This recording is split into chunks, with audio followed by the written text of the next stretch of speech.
అసలు మొగళ్ళ బతికి ఇంత దారుణంగా తయారైతుందని అనుకోవట్లేదండి యాక్చువల్గా. బండి భగీరథ్ని అరెస్ట్ చేయాలి, ఆయనని సంపాలి, ఓడు ఉరిశిక్ష చేయాలంటుండే. అసలు ఏం చేసినాయండి తప్పులు? పోక్సో పోక్సో పోక్సో అంటారు. పోక్సో చేసి ప్రతి ఒక్కరిని కూడా జైలు చేస్తారా? అదా ఫస్ట్ ఆఫ్ ఆల్ మీకు ఏ సెక్షన్ లో అరెస్ట్ చేస్తుండ్రో, ఏ సెక్షన్ అరెస్ట్ చేస్తలేదు, అసలు ఏ సెక్షన్స్ పెట్టిన పోలీసులకు తెలవాలి కదా. సెక్షన్ 11-12 ఏం చెప్తుందండి? సెక్షువల్ హరాస్మెంట్ చెప్తుంది. అరే భయ్, ఫస్ట్ ఎవరైతే అరెస్ట్ చేయాలని ఇప్పుడు నీకు బండి సంజయ్ పాజిటివ్గా, ఆయనకు నెగిటివ్గా ఎవరు మాట్లాడలే. ఒక మగవానికి ఒక ఆడదానికి తీరులో మాటలు మాట్లాడుతున్నాం యాక్చువల్గా. Section 11-12 below 7 years punishable offences. So దీంట్లో 100% హైకోర్టుకు పోతాడు, 35 BNS తెచ్చుకుంటాడు, లేకపోతే నాన్ బెయిల్ యాంటిసిపేటరీ బెయిల్ వేసుకుంటాడు. అసలు ఫస్ట్ సెక్షువల్ హరాస్మెంట్ అంటే ఏంటి, రొమాన్స్ అంటే ఏంటి, అటెంప్ట్ టు రేప్ ఏంటి, అటెంప్ట్ టు సెక్స్ ఏంటి, సెక్స్ అంటే ఏంటిది ముందు తెలియాలండి యాక్చువల్గా. వాన్ అరెస్ట్ చేయి, వీన్ అరెస్ట్ చేయి అనేది మామూలుగా వాళ్ళ స్టఫ్ కోసం చాలా మాట్లాడతారు.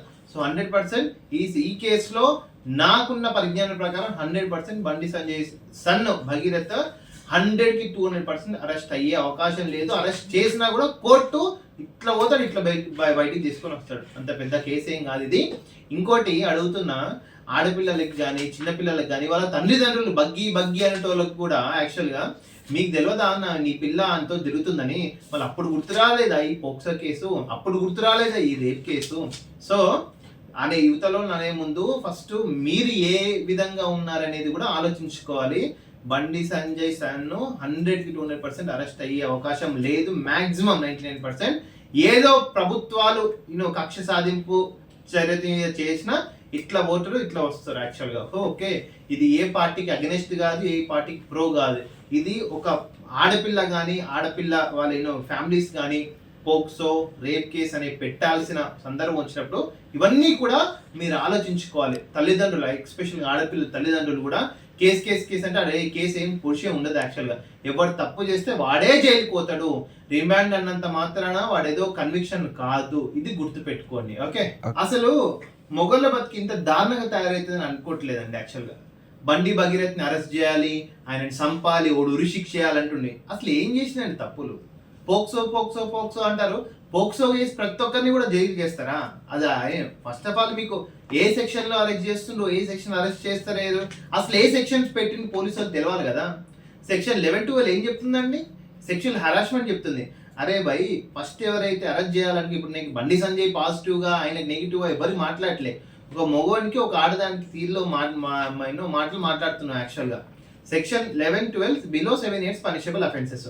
సో దీంట్లో 100% హైకోర్టుకు పోతాడు, 35 BNS తెచ్చుకుంటాడు, లేకపోతే నాన్ బెయిల్ యాంటిసిపేటరీ బెయిల్ వేసుకుంటాడు. అసలు ఫస్ట్ సెక్షువల్ హరాస్మెంట్ అంటే ఏంటి, రొమాన్స్ అంటే ఏంటి, అటెంప్ట్ టు రేప్ ఏంటి, అటెంప్ట్ టు సెక్స్ ఏంటి, సెక్స్ అంటే ఏంటిది ముందు తెలియాలండి యాక్చువల్గా. వాన్ అరెస్ట్ చేయి, వీన్ అరెస్ట్ చేయి అనేది మామూలుగా వాళ్ళ స్టఫ్ కోసం చాలా మాట్లాడతారు.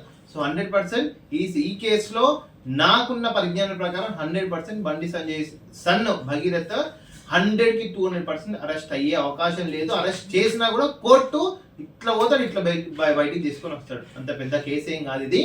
ఇంకోటి అడుగుతున్నా, ఆడపిల్లలకి కానీ చిన్నపిల్లలకి కానీ వాళ్ళ తల్లిదండ్రులు బగ్గి అనేటోళ్ళకి కూడా యాక్చువల్గా మీకు తెలియదా నీ పిల్ల అంతో తిరుగుతుందని, వాళ్ళు అప్పుడు గుర్తురాలేదా ఈ పోక్సో కేసు, అప్పుడు గుర్తురాలేదా ఈ రేప్ కేసు. సో అనే యువతలో అనే ముందు ఫస్ట్ మీరు ఏ విధంగా ఉన్నారనేది కూడా ఆలోచించుకోవాలి. బండి సంజయ్ సన్ను 100కి 200% అరెస్ట్ అయ్యే అవకాశం లేదు. మాక్సిమం 99%.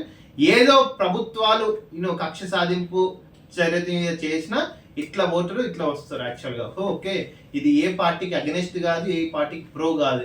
ఇది ఒక ఆడపిల్ల కానీ, ఆడపిల్ల వాళ్ళ ఫ్యామిలీస్ కానీ పోక్సో రేప్ కేసు అనేది పెట్టాల్సిన సందర్భం వచ్చినప్పుడు ఇవన్నీ కూడా మీరు ఆలోచించుకోవాలి. తల్లిదండ్రులు, ఎస్పెషల్గా ఆడపిల్లల తల్లిదండ్రులు కూడా కేసు అంటే అదే కేసు ఏం పొడిచే ఉండదు యాక్చువల్గా. ఎవరు తప్పు చేస్తే వాడే జైలుకి పోతాడు. రిమాండ్ అన్నంత మాత్రాన వాడేదో కన్విక్షన్ కాదు, ఇది గుర్తు పెట్టుకోండి. ఓకే.